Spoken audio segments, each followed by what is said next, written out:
कि आज़ादी हमें पूर्ण रूप से नहीं मिली है। तो जैसे भी आज हम आज़ादी की थोड़ा बहुत सांसें ले रहे हैं, लेकिन हमारे समझ से अभी बहुत सारा कुछ बाकी है कि जो कि पूर्ण रूप से हमें ये नजर नहीं आता है कि पूर्ण रूप से हमारा भारत आजाद हुआ है। उसमें और कुछ होना चाहिए।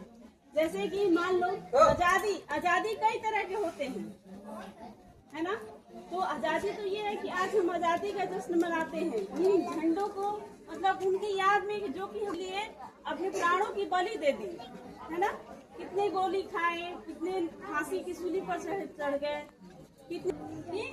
और आने वाले समय में, जैसे कि आने वाले समय में तुम लोग हो, जैसे कि देश के सपूत हो तुम लोग।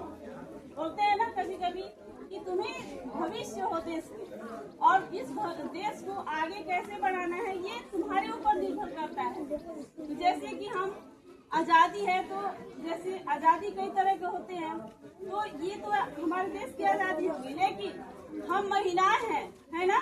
जैसे एक हम भी महिला हैं, और हमारे आने जैसे नारी शिक्षा है ना। जैसे नारी शिक्षा पहले था कि लड़कियों को आजादी नहीं मिलता था। शांति पीछे बहुत हल्ला हो रहा है, मेरी बात अच्छी नहीं है, नहीं बोलेंगे। सुनो, आजादी कहते हैं ना कि आजादी का जश्न आज हम लोग मना रहे हैं। आजादी कई तरह के होते हैं। जैसे कि पहले लड़कियों को घर से बाहर नहीं निकलने दिया जाता था, पहले लड़कियों को पढ़ाया नहीं जाता था। तो लोग सोचेंगे कि चलो इसको तो शादी ब्याह कर देना है, और वो घर चली जाएगी, वहाँ अपना चूल्हा चौका बर्तन करेगी, सास ससुर की सेवा करेगी। लड़कियों को इतना ही सिखाया जाता था, खाना पीना बनाना और घर परिवार को सजो के रखना और सेवा सत्कार करना।